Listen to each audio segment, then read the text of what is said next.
যে কোনো সময় ইরানে হামলা চালাবে ইসরায়েল, এমন শঙ্কা যুক্তরাষ্ট্রের। এদিকে পারমাণবিক ইস্যুতে মার্কিন প্রশাসনের সাথে চলছে ইরানের দর কষাকষি। এমন পরিস্থিতির মাঝেই ইসরায়েলের সম্ভাব্য আগ্রাসনের বিষয়টি আঁচ করতে পেরেই সতর্ক অবস্থানে হোয়াইট হাউস। ইসরায়েলের প্রধানমন্ত্রী বেনিয়ামিন নেতানিয়াহুকে ফোন করে মার্কিন প্রেসিডেন্ট ডোনাল্ড ট্রাম্প দিলেন সতর্কবার্তা।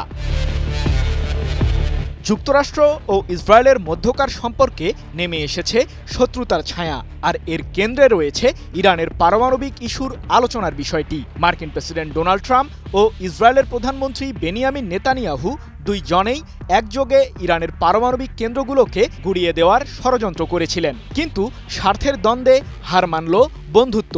ফোনালাপে নেতানিয়াহুকে কড়া ভাষায় সতর্ক করলেন ট্রাম্প। হোয়াইট হাউসের কথা না শুনলে ইসরায়েলের বিরুদ্ধে কঠোর ব্যবস্থা নিতেও পারে যুক্তরাষ্ট্র। ইরানের সাথে যুক্তরাষ্ট্রের পারমাণবিক ইস্যুর আলোচনা নিয়ে সন্তুষ্ট নয় ইসরায়েল। নেতানিয়াহুর শঙ্কা, ইসরায়েলের স্বার্থবিরোধী কাজে জড়িয়ে যেতে পারেন ট্রাম্প। ইরানকে পারমাণবিক কার্যক্রম প্রসঙ্গে দিতে পারেন ছাড়, এমন শঙ্কা থেকেই ইরানের পারমাণবিক কেন্দ্রগুলোকে গুড়িয়ে দিতে সামরিক প্রস্তুতি নিয়েছেন ইসরায়েলের প্রধানমন্ত্রী। এরই মধ্যে দেশটির প্রতিরক্ষামন্ত্রী ইসরায়েল কাটজ সহ ক্যাবিনেটের বিভিন্ন সদস্যদের সাথে বৈঠকও সেরে ফেলেছেন নেতানিয়াহু। ২৮ মে এমন তথ্যই জানিয়েছে ইসরায়েলের সংবাদ মাধ্যম চ্যানেল 13।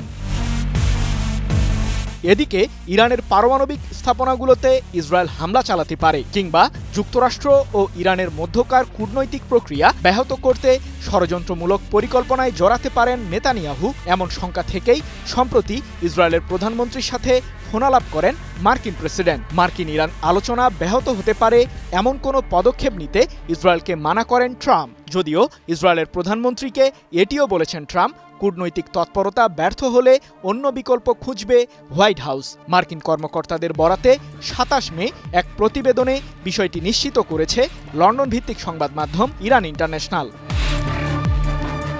ইরান যাতে ইউরেনিয়াম সমৃদ্ধ করে পরমাণু বোমা তৈরি করতে না পারে, সে লক্ষ্যে জোর চেষ্টা চালিয়ে যাচ্ছেন মার্কিন প্রেসিডেন্ট ও নেতানিয়াহু। এরই মধ্যে যুক্তরাষ্ট্রের সাথে ইরান শেষ করেছে ৫ দফার পরোক্ষ আলোচনা। যদিও এখন পর্যন্ত পরমাণু ইস্যুতে কোনো সমাধান বের করতে পারেনি দুই পক্ষই। এর আগে জাতিসংঘের পরমাণু সংস্থা IAEA জানায় ৬টি পরমাণু বোমা তৈরি করতে পর্যাপ্ত ইউরেনিয়াম রয়েছে ইরানের কাছে। দেশটি যে কোনো সময় তৈরি করে ফেলতে পারে পারমাণবিক অস্ত্র, এমন শঙ্কা থেকেই কয়েক দফায় ইরানকে ঘিরে নতুন করে বাণিজ্যিক নিষেধাজ্ঞা আরোপ করেন ট্রাম্প। সেই সাথে হোয়াইট হাউসের সাথে সমঝোতায় যেতে আলোচনার দুয়ার খোলে ওয়াশিংটন। তবে কূটনৈতিক তৎপরতা ব্যর্থ হলেই ইরানের পারমাণবিক কেন্দ্রগুলোতে বোমা হামলা চালানোর হুমকি দেন ট্রাম্প। টানা ৭ম-বারের মতো বেস্ট টিস্যু পেপার ব্র্যান্ড হিসেবে স্বীকৃতি পেয়েছে বসুন্ধরা টিস্যু। এদিকে ইসরায়েল কোনো ভুল পদক্ষেপ নিলেই দেশটির বিরুদ্ধে অপারেশন ট্রু প্রমিস 3 পরিচালনা করবে ইরানের সামরিক বাহিনী। সম্প্রতি এমন আভাসই দিয়েছেন ইরানের সেনাবাহিনীর কমান্ডার মেজর জেনারেল আব্দুল রাহিম মুসাভি, যাকে ঘিরে চরম উত্তেজনা বিরাজ করছে মধ্যপ্রাচ্যে। সৃজন মাহমুদ, নিউজ 24।